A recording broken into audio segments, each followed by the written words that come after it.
1.5 साल पहले रचना जी ने अपने पति मोहित पर घरेलू हिंसा और दहेज उत्पीड़न का एक मुकदमा दर्ज करवाया था। इनका कहना यह है कि इनके परिवार द्वारा मोहित के परिवार को दहेज में 8 लाख रुपए का सामान और 12 लाख रुपए कैश में दिया गया था और शादी के 6 महीने बाद ही मोहित ने और दहेज की मांग की और इन्हें प्रताड़ित करना शुरू कर दिया। तुम कुछ कहना चाहती हो? मुझे न्याय चाहिए। हम थक गए हैं इस कोर्ट के चक्कर लगाते लगाते। हमारी कोई सुनवाई ही नहीं हो रही है। आप भूल रही हैं रचना जी, आपके पति 1.5 साल से जेल में है। आपसे कहीं ज्यादा परेशानी ये इंसान झेल रहा है। अपराधियों को जेल में ही होना चाहिए। देखिए, जब तक आरोप सिद्ध नहीं हो जाता अदालत इन्हें अपराधी नहीं मान सकती। मेरी भी ऑनरेबल कोर्ट से यही अपील है मिलॉर्ड कि बिना अपराधी सिद्ध हुए मेरे मौकिल मोहित सिंह जी जो हैं वो 1.5 साल से सलाखों के पीछे बंद हैं। मैं कोर्ट से ये कहना चाहता हूं कि इनकी बेल ग्रांट की जाए। That's all milord. जब तक ये निर्दोष साबित नहीं हो जाते तब तक इनकी बेल ग्रांट नहीं हो सकती। मिलॉर्ड, इस आदमी को बिल्कुल भी बेल ग्रांट नहीं होनी चाहिए। इससे मुझे और मेरे पूरे परिवार को खतरा है।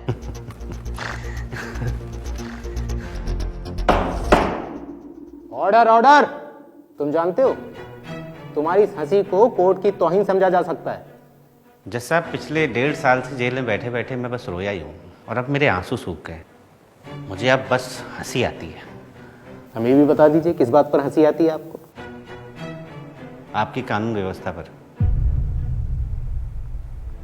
कानून की इस एक तरफा धारा पर, केस को लड़ने के इस तरीके पर, अपनी किस्मत पर। और ये औरत, मुझे इस पर हंसी आती जज साहब, जो कभी मेरी बीवी थी। जज साहब, जिस दिन इन्होंने और इनके घर वालों ने मुझ पर दहेज का और मारपीट का आरोप लगाया था ना,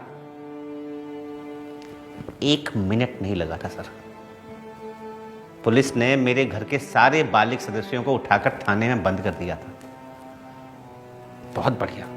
लेकिन बस मेरा इतना सा सवाल है, क्या किसी ने यह जानने की कोशिश करी कि जिन 20 लाख के दहेज की इन्होंने बात की वो मेरे घर में या मेरे अकाउंट में मिला?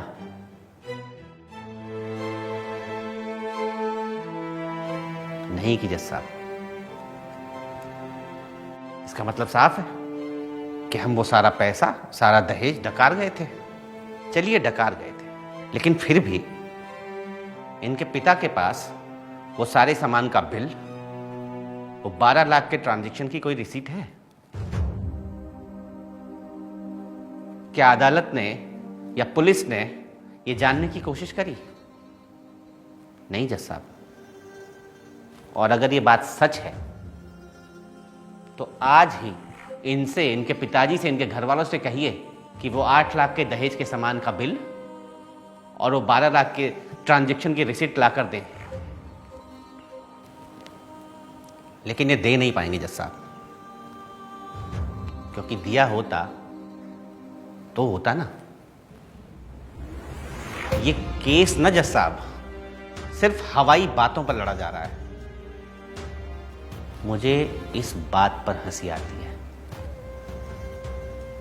जज साहब, मैं मानता हूं कि दहेज उत्पीड़न होता है और सारे आदमी सही नहीं होते, लेकिन कुछ औरतें भी गलत होती हैं जो आंसू निकालकर, मासूमियत दिखाकर और इस एक तरफा दहेज कानून की आड़ में किसी की जिंदगी को नरक से बदतर बना देती हैं।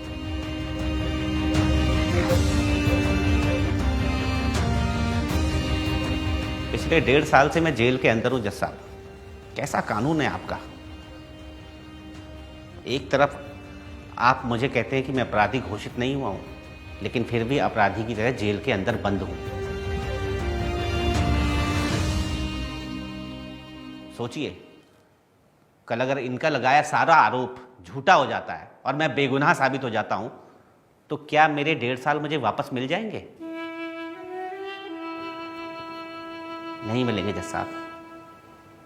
मेरी नौकरी गई, समाज से मेरी इज्जत गई, मेरे घर वाले आज मुंह छुपाए घूम रहे हैं। क्या वो सब मुझे वापस मिल जाएगा? नहीं मिलेगा जज साहब। चलिए, वो मिले ना मिले, लेकिन जो आरोप इन्होंने मुझ पर लगाया है 20 लाख के दहेज का, उसका बिल तो मिलना चाहिए ना जज साहब।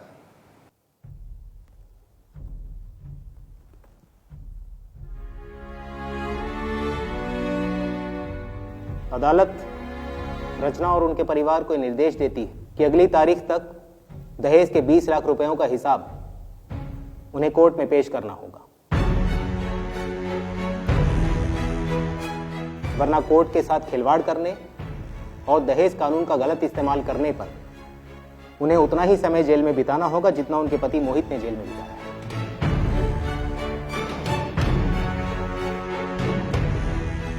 मोहित की जमानत याचिका मंजूर की जाती है।